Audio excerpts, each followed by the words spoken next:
There it is. Good morning, Friday, May 2nd, 2025. It's Friday. House Transportation. We are taking testimony this morning about a possible addition to S-123, our miscellaneous motor vehicle law, and we're calling it the Pouch Amendment for so far. So we are joined on the Zoom by Bruce Burgess regarding from the president of Bicycle Holidays, and he's going to help us understand some of the pros and cons on the amendment. We appreciate you joining us this morning, and if you can identify yourself for the record and then tell us, take the testimony from there. And I guess we'll probably have questions as we go. That sounds fine. Are there any preliminary comments your committee is going to make before I offer some of my own comments? Well, we can have Representative Pouch if he wants to give a 30 or an overview of 30,000 foot on it or not. I think everybody, or just reminding what that section is about. Thanks, Bruce, for coming. And I think maybe your representative had said you had an interest in commenting on this proposal. It's something we've looked at for the last couple of years, and now I think it's sort of, been adjusted and dialed in. And but certainly you appear to have some experience, so your testimony and would be helpful. Thanks. Does the committee have a suggestion on how much time each person has? I think. Well, you've got as much as at least 15 or so minutes if you need it. So you can take as much. If you need more than that, then but you can. No, sir. No, I will not. You're welcome to stay on and comment or ask to comment later when the next piece is or not. But it's yours for we got 15 minutes for you. Okay. If you need it. That understood.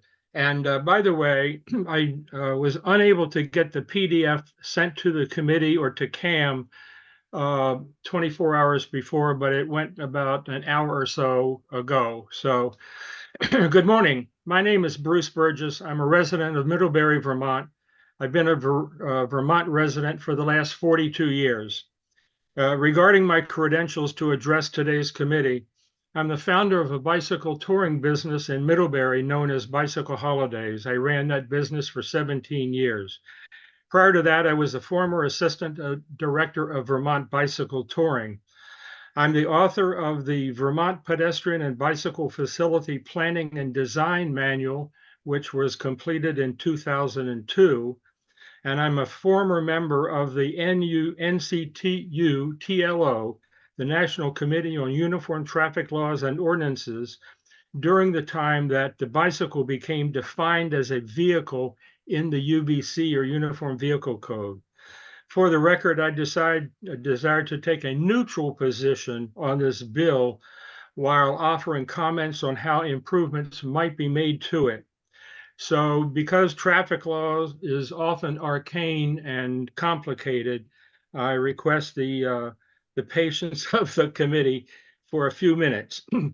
Regarding this Senate Bill 123, which provides special privileges to operators of bicycles, I think it will have the following effect. I think it will increase the number of bicycle riders not stopping at stop signs, that's the point of it, and entering intersections without coming to a complete stop. Number two, it will increase, I believe it will increase the conflict between motor vehicles and bicycles. Notice that I've defined those or addressing those as inanimate objects. And I think it will exacerbate conflicts between operators of motor vehicles and operators of bicycles, both who are individuals. I openly admit to being a proponent of the Uniform Vehicle Code that defines the bicycle as a vehicle. The UVC is a model ordinance that seeks to establish uniformity in traffic laws among the states. States are encouraged to adopt provisions of the Uniform Vehicle Code into their own traffic laws and ordinance, but they're not required to do so. In the Uniform Vehicle Code, a bicycle is defined as a vehicle. Vermont defines the bicycle as a device. Some individuals point to 23 VSA 1136C, in which, quote, every person riding a bicycle is granted all of the rights and subject privileges, all of the rights and subject to all the duties applicable to the operators of vehicles as an adequate substitute for defining the bicycle as a vehicle. But I believe that is not. I think it's an inadequate solution on how vehicles and bicycles relate to one another at special intersections, especially at intersections. 1136C addresses individuals. Traffic laws at intersections address how inanimate objects, not individuals, relate to one another. So let's look, if you can, for a minute, at page 6 of the bill. This relates to section 46, 23 VSA 1040, entitled Stop or Yield at Intersections. Lines 12 through 17 read as follows. After having stopped the driver, and that means the driver of a vehicle is implied, shall yield the right of way to any vehicle, I'm emphasizing that, to yield the right to any vehicle that has entered the intersection from another highway or that is approaching so closely on said highway as to constitute an immediate hazard during the time when the driver is moving across or within the intersection. It does not say it shall yield the right of way to any vehicle or bicycle that has entered the intersection. With S123 proposing to allow bicycle riders not to come to a complete stop at stop signs, and with bicycles not being legally defined as vehicles, I believe there's a potential for conflict with motor vehicles to increase, either in the courtroom or the emergency room. How can this be fixed as an example? One way is to define the bicycle a vehicle in order for interaction between motor vehicles and bicycles to be better understood. However, this also, as I found out in the Uniform Vehicle Code and the NCUTLO, requires a myriad of other changes throughout the vehicle code in dealing with insurance, licensure, and all of that. And I don't think we want to go there. So traffic laws, again, are not simple and often arcane. But for now, I suggest, and to keep it simple, that the words or bicycle might be inserted on line 14 of page 6 of this bill, and then in all other instances where interactions between motor vehicles occur in the vehicle code, they should similarly be adjusted throughout the statutes.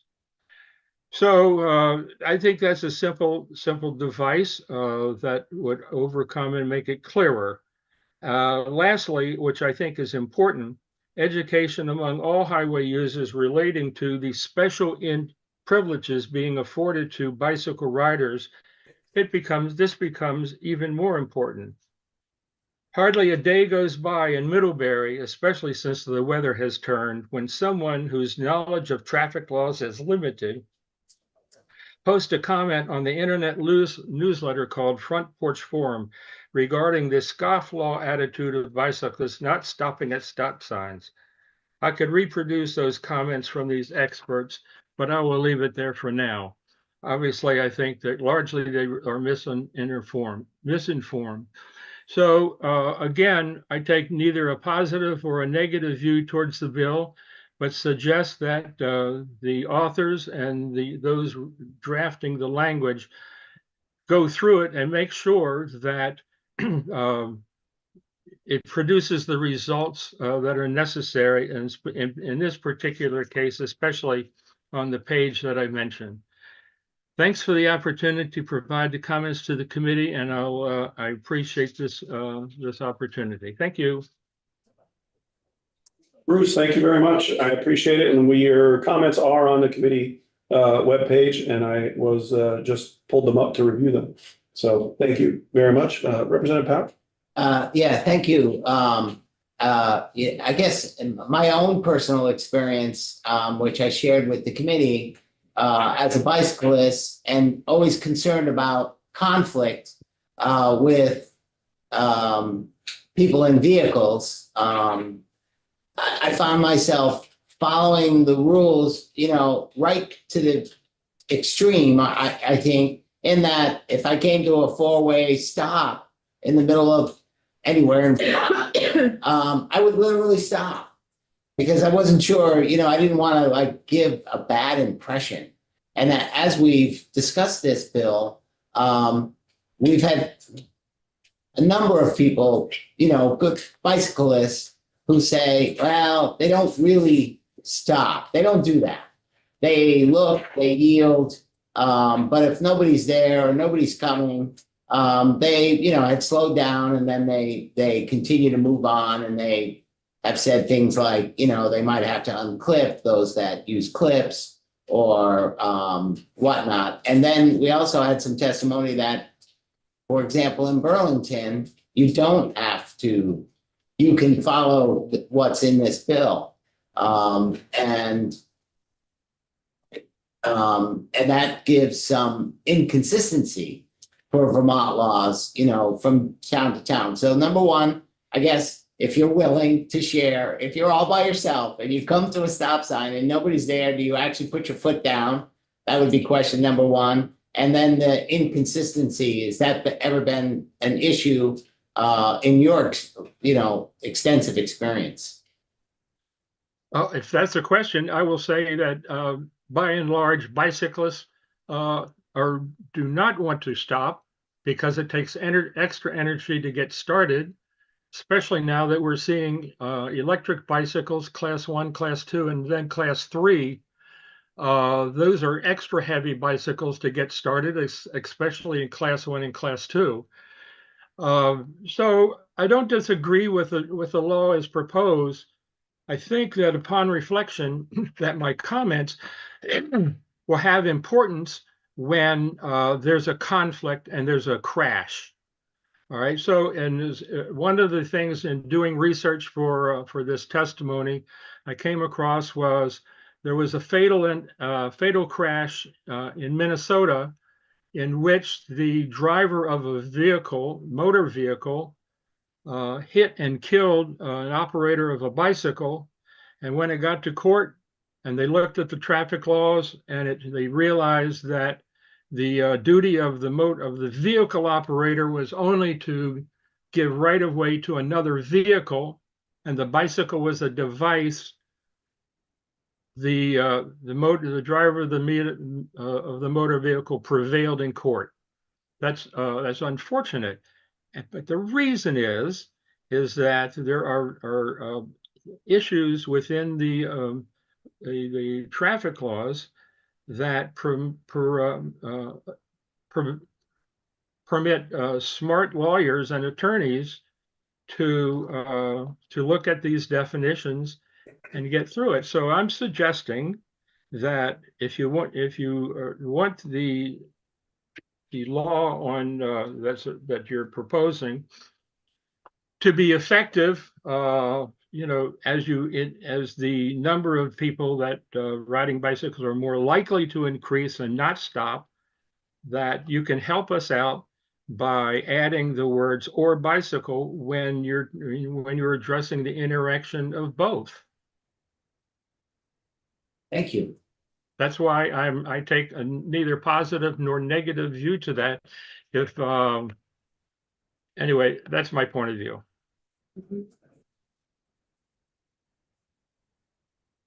Anybody else have any questions or comments? Pieces? Those that are fellow bicyclists. Representative White. Thank you, Bruce, for your testimony. And I know you said you don't come out for or against the bill, but you have a lot of experience cycling, both, I'm assuming, in your personal life as well as in your professional life. Absolutely. So just in your experience, do you tend to follow the Idaho Stop approach personally, and when you were directing bicycle tours, or were you kind of sticking to the law of stopping and where at a stop sign, at a blinking light? I get your question. Yeah. As a professional, if I was continuing, I no longer involved in the business of bicycle tours. I I am currently still involved in the business of drawing bicycle maps for nonprofit organizations. The point is, it would be my responsibility to provide written information and instructions to participants in commercial bicycle touring to follow traffic laws. If the traffic laws currently say stop it at the stop sign, I would encourage and urge bicycles to come to a complete stop and then start up again. Personally, if I were to arrive at an intersection and find no other vehicles or bicycles around, I would probably continue. I would slow to a stop, look around for any hazards or oncoming vehicles, and then proceed without putting my foot down and come to a stop. So I don't disagree with the proposal. I found an opportunity here to suggest how problems in the future might be avoided. Thank you. Okay. If there's any other comments or questions? I know we had heard testimony earlier, and or maybe part of the questions we had talked before about what does this do when we heard from the Vermont State Police that enforcement regarding bicycles is perhaps, I wouldn't say non-existent, but it's not a major priority in their discretion at this point, or at least not for that particular officer. It comes up though in every accident investigation. And I really want to make sure whatever we do certainly keeps that in mind, because this testimony certainly pushes right in the direction of sort of after the fact as opposed to what goes on day to day. So that's what I'm thinking about. Make sure that those things tie together, surprisingly, in terms of that part. We're Thank you. going to talk more about it in the committee later today and into Tuesday. So we also have some other witnesses that are going to talk about this piece, and hopefully they'll be able to speak to some of those concerns that were raised and that were raised in the state police testimony as well. So, Mr. Burgess, thank you very much for coming this morning. Please continue to join us if you'd like or not, either way. But for our next portion, thank you. Thank you. For the next portion, I'm not sure if the order that they're on the schedule is the way we're going, or if we're going with Jonathan Weber's going to go first from Local Motion. Please join us in the witness stand, and welcome back. And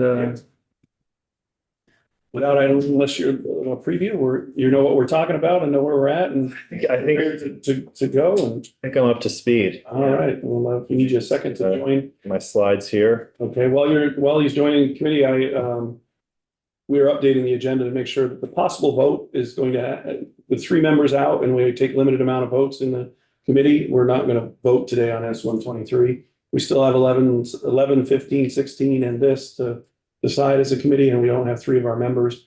And considering how few votes we take, I'm not going to do one without them here. So we'll be back into committee discussion and possible votes today and whatnot. So that's a public service announcement to all the members on that piece. And it looks like he's up to speed. So so Jonathan Weber, I'm the programs director at Local Motion. And our mission is to make it safe, accessible, and fun for everyone to bike, walk, and roll in Vermont.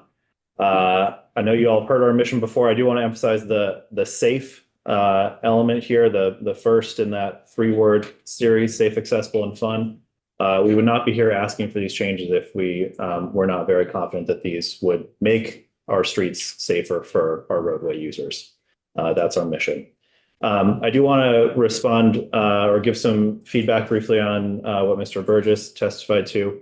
I think that his recommendation for the edit on, I think, page 6 would be helpful. No objection there. And I do think that there would be value in exploring the topic around bicycles and their definition as vehicles or devices.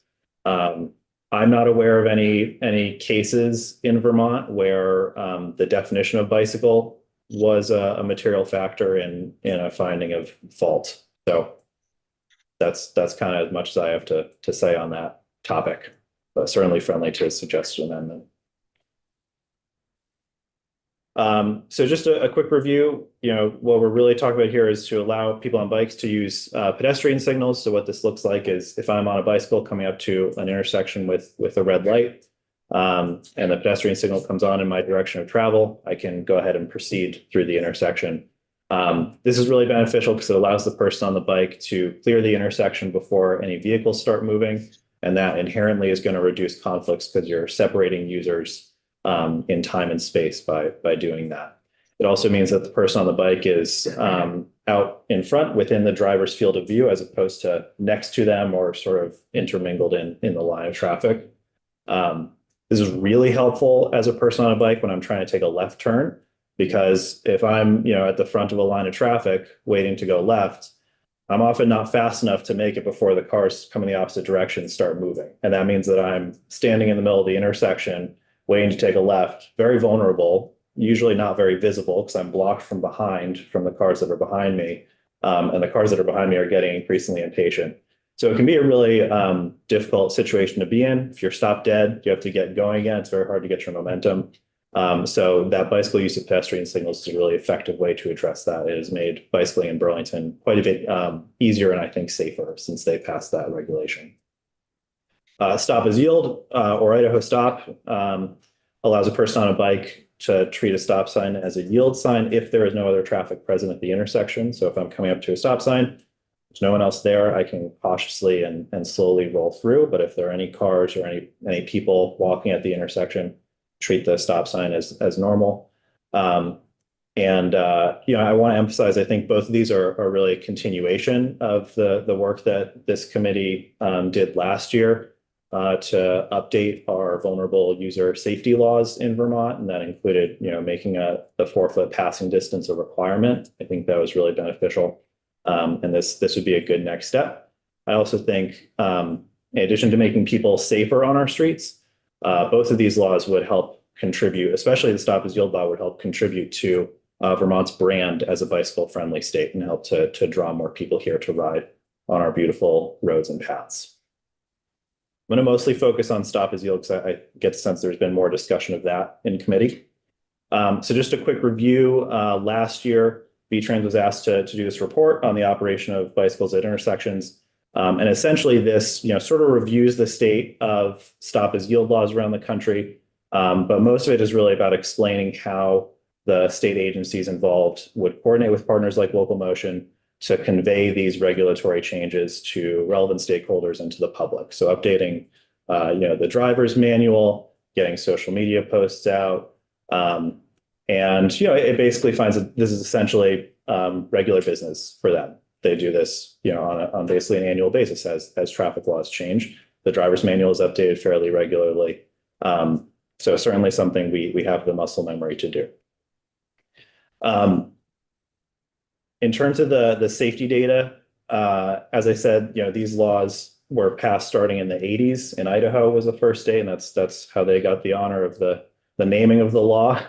And since then, there have been any number of studies that explored the safety implications of Stop as Yield. They all pointed to an improvement in safety, but none were really able to make a clear conclusion until December 2024, just after VTrans finished its report. The National Highway Traffic Safety Administration published a study that found that Stop as Yield laws were clearly associated with reduced crash rates, particularly at suburban stop-controlled intersections. They found no significant change in reckless behaviors following the enactment of these laws, and they did not identify any statistically significant differences related to age. So they did not find, for example, that younger bicyclists were getting in crashes more frequently following the enactment of these laws. This is a quote from the National Highway Traffic Safety Administration, basically endorsing these policies. Based on the current research and data available, these laws showed added safety benefits for bicyclists in states where they were evaluated and may positively affect the environment, traffic, and transportation. I included the fact sheet that this quote is from in my written testimony. They actually published this prior to the 2024 study, so that was really a confirmation of what they had drawn as conclusions from previous studies. So again, sort of what these tell us, the safety benefits of Stop as Yield have been really very clearly demonstrated, we can have a variety of people in to speculate about what they think will happen. But when we look at the data in the states where this has been adopted and compare it to states where it has not, there is a clear safety improvement associated with stop as yield laws. And that's why NTSA is supporting them. And as we see from the VTrans study, our state agencies and partners are well equipped to do the education necessary to make sure that the public understands how to safely use these laws. I want to address a few specific concerns that have come up over the past week. First off, why do we need to make this legal when people do it already and aren't ticketed? What about kids, and what's up with bike signals? So why change the law if people do it already and aren't ticketed? I think it's probably not the position of this committee or the position of Department of Public Safety that it's okay for people to break the law when no one's watching, right? And we believe that Vermonters shouldn't have to break the law in order to perform a safe and helpful behavior out on the streets. And most importantly, what the NHTSA study really shows is that safety improvement is associated with the laws being on the books in those states. That's what they're comparing, is states that have the law and states that don't. So if we want to get the safety benefits from this policy, we need to actually make it legal. Presumably that's because there are a lot of people on bikes, maybe folks like Bruce, who are more careful, more strictly law-abiding, and don't do this behavior even though it would make them safer if they were. So what about kids? Again, NHTSA's study did not identify any negative effect from stop as yield laws on youth bike safety. That VTrans study really lays out how some education would happen. At Local Motion, we're really responsible for probably the majority of the youth bike education that happens in the state. So we would be adjusting our educational curriculum to educate youth through our Bike Smart programs. We reach thousands of Vermont youth every year through those programs. We'd also be working to update our materials to help parents educate their kids. We don't see this as a really difficult thing for a parent to teach their kid. You're out on the street, you're like, okay, little Jimmy, we're coming up to a stop sign. We're gonna look for any traffic that's coming. If there are any cars or any people, we're gonna stop. Okay, no cars, no people, we can carefully roll through. I think that's something that Vermont youth can learn, just as youth in other states have learned it. So just real quick, touching on bike signals, there was a question about whether or not we have these. We do. VTrans installed the first one in Hartford. I think this was last summer. So it's Route 5 and North Main Street in Hartford. And there are several more planned. I know Burlington has at least a couple of projects that plan to integrate bike signals. So as of now, these essentially have no legal meaning unless the locality defines them in its municipal ordinance. So I think it's pretty important that we do this at the state level so we can help those projects move forward. So just encouraging you to advance these, and happy to take any questions. Just a question. So that when we started going over the bike signal, we're not used to it. Yeah. You review the proposed amendment and does it sort of match what you think that it does clearly define what bike signals would be like to experience that? Yeah, essentially all it is a traffic signal for bikes. And so it works just like a red, yellow, green light for cars. And that's essentially, the language essentially mirrors what we have on the books for how motor vehicle traffic signals work. Yeah.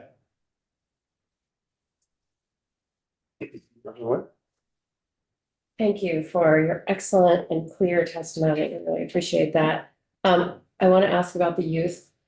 So your example makes a lot of sense, but think about youth when they're not with their parent. And so the thought of educating youth on this new law, but then imagining, 10-year-old boy by himself, it just gives me a little bit of concern. So, but again, you're feeling like, so you don't feel like this was something that we should maybe limit only to people 18 or older. You feel like this is something that can be addressed with education and modeling good behavior? I do. Yeah, I strongly believe that. I think it's not a hard thing to message. I think it makes intuitive sense, even to a kid.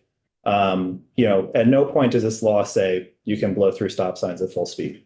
And And in the other states where they have had these laws on the books, there is no example of a state where they've said you have to be 16 in order to do this. I think that actually would make things less clear. So I think it's a pretty straightforward thing. I think the intuitiveness of the law helps in that education of kids. I also think we have a pretty robust system for educating kids on bike safety here in Vermont. There's certainly more that we can be doing, but I have confidence in all the organizations involved to get the education done. And one more question, just on the bike signals and looking at the example you included. Is that example actually, okay, I'm looking at the image on the far left. And then the one right next to it with the circle, is that where that bike signal, like that green light, is that the bike signal? So that is. I'm just trying to envision where these bike The signals one- would be. Would they be, So in the this one pedestrian pictured walkway? Yeah. is that signal. okay, So it is mounted along with the motor vehicle signals in this case, but that's not always how it's done. Sometimes it's on a standalone pedestal, kind of more like how a pedestrian signal is mounted. It all kind of depends on how the intersection is designed. okay. Yeah. And do you envision that bike signals would be added next to pedestrian signals or in place of, or? They're never in place of a pedestrian signal. If there's a crosswalk with existing pedestrian signalization, I've never seen an example where people walking are expected to use the bike signal. But they might be close to a pedestrian signal. If you go to Montreal, you'll see quite a few of them. They work quite well. It's not something that you're going to see all of a sudden all over the place in Vermont. These are mostly used for more complex intersections like the one that VTrans was working on here. And especially intersections where you have a protected bike lane that is a little bit separated from the motor vehicle traffic. That separation can have an effect on sight lines and operators' sense of where bicyclists are. And so it's often safer to control the bicycle traffic separately in those scenarios. Also, if you have a two-way facility on one side of the street, then you really have to often control the traffic separately. And oftentimes the bicycle signal operates contiguously with the pedestrian signal. The phasing is often unified. Thank you. Okay. Thank you very much. Did you have next in the line, I guess? I don't know. Mr. Kidd is going to come up.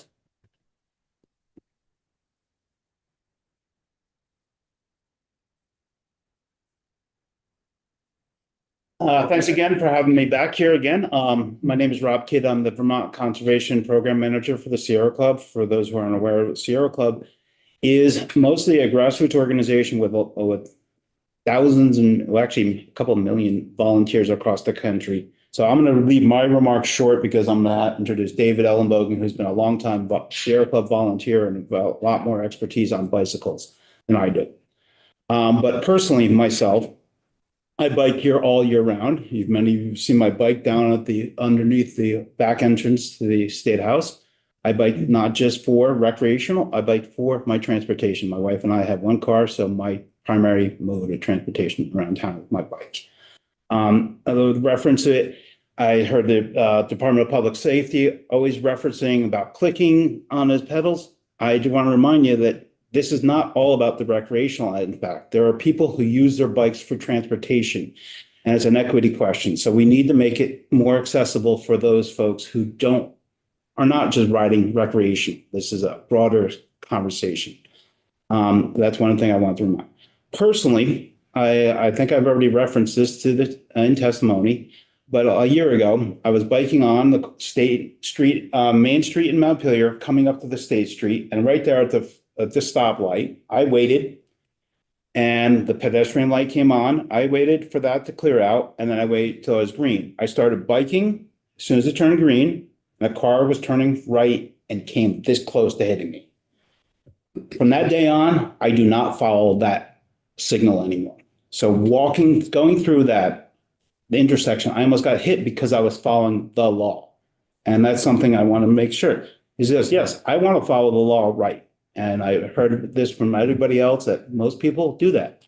And I was always following the laws because I wanted to be the safest possible, but I've learned now that is the safest issue. There was a question here about kids. I bike with my kid who is now 14, and he's been biking since he's been 6, and my wife is worried to death about him riding around. And the other day I had to bike with him to an appointment out Route 2 or River Street all the way down past the co-op. And I met him, and we went to his appointment, and we're crossing, there's a Granite Street Bridge. We're past the co-op, and you take a left onto Route 2, and there's like an intersection there. Well, if you're on a bike, cutting all the way over to the left is a very dangerous situation. Instead, I was with him. I said, Forrest, as soon as the pedestrian light hit the pedestrian signal crossing, as soon as that comes on, we're going to cross there. And it's like, it was so much easier than waiting and following the letter of the law by us not waiting for that signal. So that's something I just want to make sure you realize is, yes, kids can learn. They can learn how to follow the safety rules, be safe and accessible. So it's not just, oh, well, you're violating the law. Well, I want him to do the best thing. And my wife's like, how did you do this? I'm like, and I explained it to her. Oh, okay, that's fine. So we need to make sure we're doing those type of situations. As well as Jonathan referenced lights in Montreal. Have anybody been up to Montreal? Montreal is so bike friendly. I actually go up there to bike on my vacations. I'm actually going to do a bike trip to Montreal from Montpelier this summer. And I love going in there because it is so bike friendly and it is a tourist opportunity. I have a friend of mine who operates a bike business touring company out of New York City. He does Northeast. He's never done a Vermont bike trip. And I keep saying, come on, come up to Vermont. So the more we can kind of promote these things, it's beneficial to our general economy. There was one other bike issue I just want to bring out. I want to personally invite any of you. There's the Sierra Club. We're doing a bike trip along US Route 5 from Norwich up to Thetford, across the bridge to Lyme, and then back down to Hanover. And that's going to be May 17th as part of National Bike Month. It's actually, we're in National Bike Month. So I'd like, if anybody was interested in attending that, I'll send you all an invite to attend that. But I'm going to let David Ellenbogen speak a little bit more because he has more expertise on this issue. I have expertise on a lot of issues. This one is just more of a personal issue for myself than a paid gig. So David.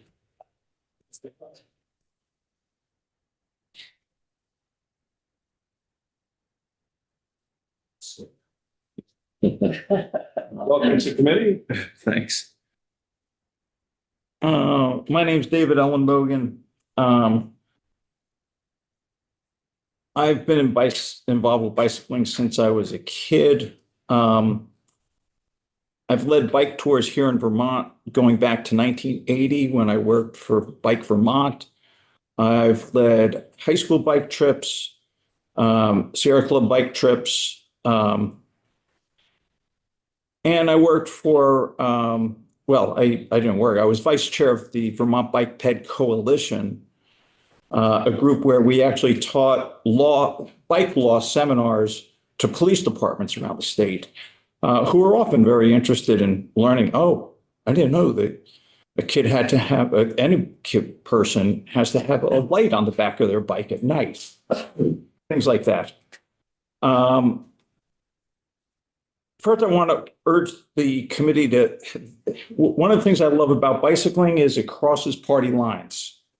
People of all political stripes bike and enjoy it. And at a time when this country is so divided, I encourage the committee to pass something that benefits really all political parties and all parts of the state.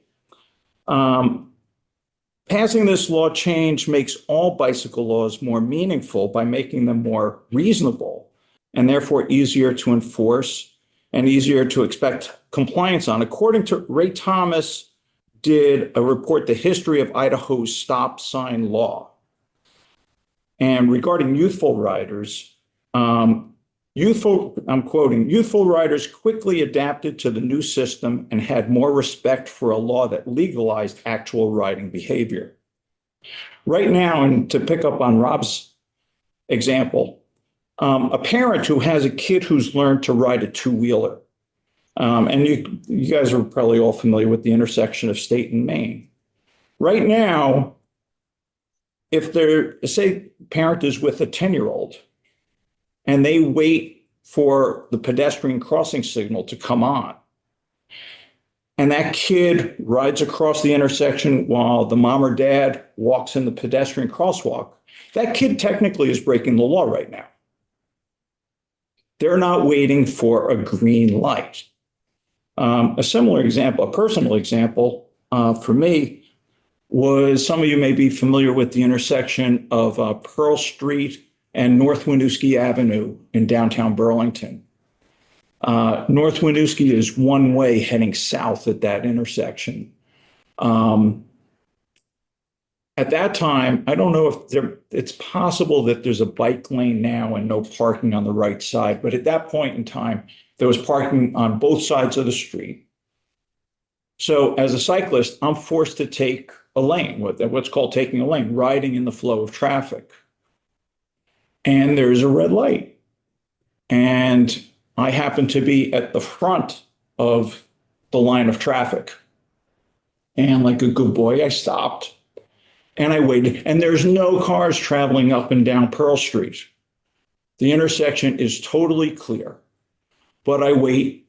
The pedestrian crossing signal comes on. I wait. And then the light turns green. Well, by now there's 6 or 7 cars behind me in the line of traffic, some of whom can't even see me. The light turns, I accelerate, and there's horns beeping. So I mean, this is a law change that would benefit not just cyclists, but motorists as well. We're talking about increased idle time, as well as people in a rush are more likely to hit a cyclist in the intersection. There's little or no cost attached to this. Let's join Arkansas, Minnesota, Colorado, Oklahoma, North Dakota, Utah, New Mexico, Alaska, Washington, Oregon, and also Washington, D.C., as well as, of course, Idaho. This is something that is going to become, hopefully, uniform across the U.S. Oh, and by the way, this also, as was mentioned, this will increase, or has a chance of increasing, bicycle tourism. Right now, there's a national scoring of states as bike friendly. Vermont is rate number 22. That's nothing really to be proud of at this point in time. Safer roads, one of the committees that I was appointed to, this is probably back in the 90s, was a UVM Healthcare, or at that point, I think it was called Fletcher Allen Healthcare, a committee on what can we do to increase cycling. Their focus was Chittenden County. I was living there at the time. I'm in Washington County now. And one of the conclusions from that committee was there was a large group of people, specifically middle-aged women, who had said as a group, the statistics said that they would cycle more if they saw it as a safer activity. So this is one step in that direction. Not only does it increase tourism, states that are, and locales that are more bike friendly, and locations that are more seen as more bike friendly, tend to have higher real estate values. Let's see, finally, well, lest I forget, nobody has mentioned dirt roads. And now, living up in Calais, we have 85 miles of dirt road in town, more than any other town in the state, 5 miles paved. We do have stop signs. And stopping on dirt, coming to a complete stop and accelerating on dirt is much trickier than on pavement, especially right now, these days. In fact, just yesterday, I was out. Many of our roads are being graded. So loose gravel is no fun to stop and accelerate on. So if the sight lines are good, and again,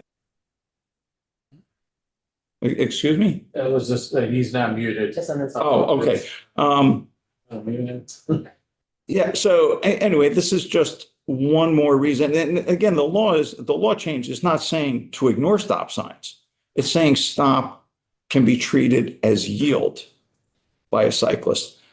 Finally, I want to just say that the The report, I don't know why V-Trans listed the report as being neutral on this bill. I really don't know why, but quoting from the bill, quoting from the legislative report, the National Highway Traffic Safety Administration has stated in a 2023 fact sheet, and I think Jonathan says now updated to 2024 fact sheet, that based on current information, quote, these laws showed added safety benefits for bicyclists in states where they were evaluated and may positively affect the environment, traffic, and transportation. What's more, the same report says in Idaho, Meggs, that's a person who did a report, an analysis on this in 2010. I think the Idaho change goes back at least 20 years. Meggs 2010 found that bicycle injuries from vehicle crashes declined by 14.5% in the year following the law adoption. Though this statistic encompasses multiple types of collisions. Then a review conducted by Bike Delaware for a 30-month period before and after the passage of this law identified that crashes involving bicycles, specifically at stop-controlled intersections, fell by 23%. So there's the data. You've heard our specific stories. I'm happy to answer any questions.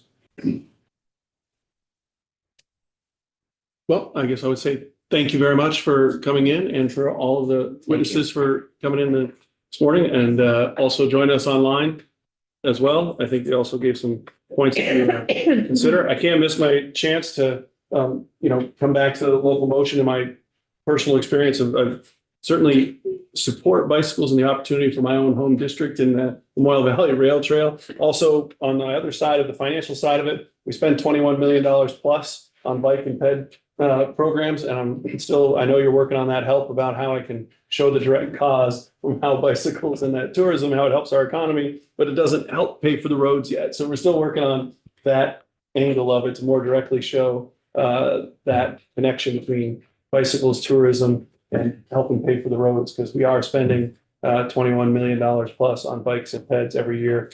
And I hope that bike friendly piece moves up from 22 to somewhere else. So I don't know if he's still muted. I would hear a real quick comment. I don't know, trouble. I'm not, I apologize. I was not muted. Then I did it, but now I'm unmuted. Regarding economics, when I was the associate director at Vermont Bicycle Touring, we did an estimate of the revenue that bicycle touring brought into Vermont. And I fashioned a statement that I thought would have some impact, and it certainly did. I found that the revenue that Vermont Bicycle Touring and other companies contributed annually to the state of Vermont was twice as much as maple syrup developed. and that caught the attention of a lot of in-staters and a lot of out-of-staters about the importance of the revenue from tourism from bicycles. I really appreciate that. It's very interesting. And in my particular case, I totally agree, except I'm working in a silo in this committee and I want some transportation dollars. I appreciate that. It's a great way to end for your portion of this and for Friday. So thank you. Thank you very much. Have a nice weekend. I think Damien, you're up next in the chair. I know that we're creeping into an unknown or uncharted territories for this committee on Friday afternoon. So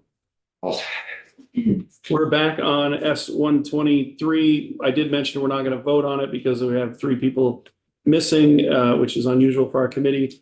But there is an update on section 11 that I think we can hear and hopefully be able to move on.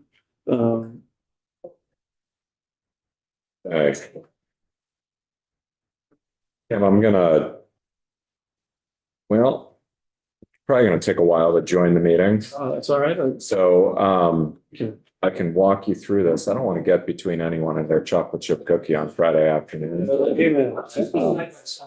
No. Back on the DMV though. So, Well, while he's getting in, I can say that we did hear that we requested a committee of conference today, and the speaker did expedite it and add or I guess the rules suspended to move forward. So you'll see on the agenda for next week, significant time on preparation and work towards conference committee, which you may or may not all be part of some of those discussions or not. It'll be a very fluid week next week between that and trying to get towards the end of the DMV bill. So expect updates to the agenda as we go next week, which is not our usual practice, but has to be here at the end of the session. If that gave Damien enough time to let me say part about. yeah, coming into the meeting right now. Uh, Well done, Mr. Chair. Um, Okay. All right. Still have 11, 15, 16. And this possible addition, are there any other outstanding sections, or I got them all? Almost all of them. Did we finish 17 and 18? That's a great question. I'm gonna have to pull my notes back out. Yes, we did. I knew we could go through with 11. That's why I put it on for 17 and 18. Are they part of 15, 16, 17, 18, right? 17, Or did we put that in? I have 17 checked as a yes. Okay. Did we check 18 though? I haven't been. No, Okay. you're right. Nope, 18 is not checked out. We got, well, I'll just go back through lower. I have 11 still open, 15, 16, 18, What is our goal today? Are we 33 is out. gonna do it all, 40, or? 43. We're at least doing 11. And if there's addition, we'd have a little bit additional conversation on some of the other pieces, but we are not going past 12, 15. We're going past 15? We're not going past 12, 15. Oh, We okay. have, We're going past 12 and 15. No, Okay. 12, 15. We have a longstanding agreement with the speaker and other individuals on this particular piece, not related to this legislation. No, I want to be careful about what I say. It's 12, we're going to section 11. We're there on the screen. So behind me, what you can see in yellow is this is language that would align the provision in this bill, which is the prohibition on masking traffic violations for CDL drivers. And it would align this bill with H44, which is the DUI bill. And so essentially, we would take the language in yellow. I would get rid of that. So it would say traffic law other than parking vehicle weight or vehicle defect violations. So it's basically, those are the only things that you can mask or defer. Otherwise, any traffic violations other than those three would have to be reported for purposes of the CDL, the CLP, which is the commercial learner's permit, and then an individual who does not have a permit or a license but is operating a commercial vehicle is also included in this. And so this would just bring us in line with that. Questions? This is somebody. No, say as long as judiciary is fine with it, this is their territory. And Yeah. This matches their language.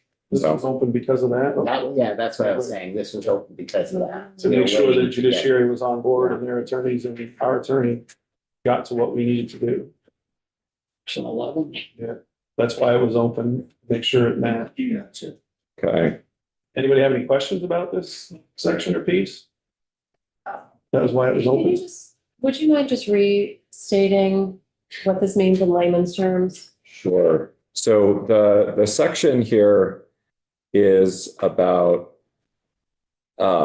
it's a prohibition on deferring a sentence or a judgment related to a traffic violation.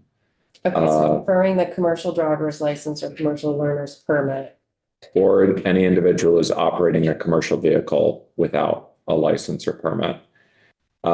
So basically, you cannot defer the imposition of a sentence or a judgment on an individual who has a CDL, a CLP, or is operating a commercial vehicle if it relates to a traffic violation, unless our current law just says parking violations. But the federal law allows us to also include vehicle weight and vehicle defect violations. So this is like your headlight is out, your vehicle is overweight. They're not really, those don't really go to the ability of the individual to safely operate the commercial vehicle. And so, and what this does is it prevents you from deferring sentence on something that relates to their ability to safely operate the vehicle. So what we're doing here is bringing this into line with the DUI bill includes a provision in Title IV for the Judicial Bureau who would resolve these the citations here, and it trues up the Vermont language with the federal regulation, and so this just brings us into line with that. So we're basically, it is a substantive change, but it's just bringing us in line with what the federal law allows us to do. And are we going to still keep parking violation in there as well as? It'll say, defect violation? so it'll read, I'll pull it up on the screen again. It'll read parking, vehicle weight, and vehicle Parking, defect. comma, vehicle weight, okay. Yeah. Okay. So yeah, it's not the easiest to read here, but it's basically saying, and there should be a comma in there. Okay. There is not. And is masking a typical scenario? Like, I don't know that it's a typical scenario, but the concern here, I think, is that if you do allow deferred sentences, there can be an issue where someone has done something that would weigh on their, that goes to the question of whether they're going to safely operate the commercial vehicle. And then because they were able to convince the Judicial Bureau that they should defer imposition, they can skate through with that deferred sentence or something like that related to, say, serious speeding violation or something like that. And then we have a driver who, it basically just, this prevents an instance where a driver of a commercial vehicle who's committed something that could impact road safety when you're operating a really heavy vehicle. they will not be able to get their not sentence deferred, but their. They're not going to have their sentence deferred and so be able to be considered when you're looking at CDL renewals and so forth. Thank you. Yeah. So was this a requirement by the federal government? But it's just to sort of match up with. It's not a requirement by the federal government. It is what the leeway the federal government allows us to have. So we are not, under federal law, we're not allowed to quote mask the traffic violations except for these three. And prior to this, it was just parking that we allowed CDL drivers to have masked. The proposal in judiciary that they approved was to update it to parking, vehicle weight, and vehicle defect to align with the leeway given by the federal law. And so this would true it up. If we don't have this trued up, what you have is a situation where we have two laws that conflict. And then you get into a question of which law should be applied. I think generally you would apply the after enacted law, the most recent one, but this way you won't even have that question. It'll just be clear. And do we know where this came up? I mean, who brought this up? DMV did. Okay, yeah. Yeah. So, yeah. Anybody else have any other questions on this section? And that brings us to 12:15. Well, I'm asking if there is thumbs up on including this portion. So that's another section checked off. Great. And It's like happy day. Yeah, it's all- I believe if I have notes and whatever, we're up to 44 sections and we have 15, 16, 18, and 43 left for Tuesday. For Tuesday, we'll be on our agenda for Tuesday or our work or our piece in the committee discussions, et cetera. If you have questions, comments, or pieces on 15, 16, 18, or 43, make sure that I hear them before Tuesday. So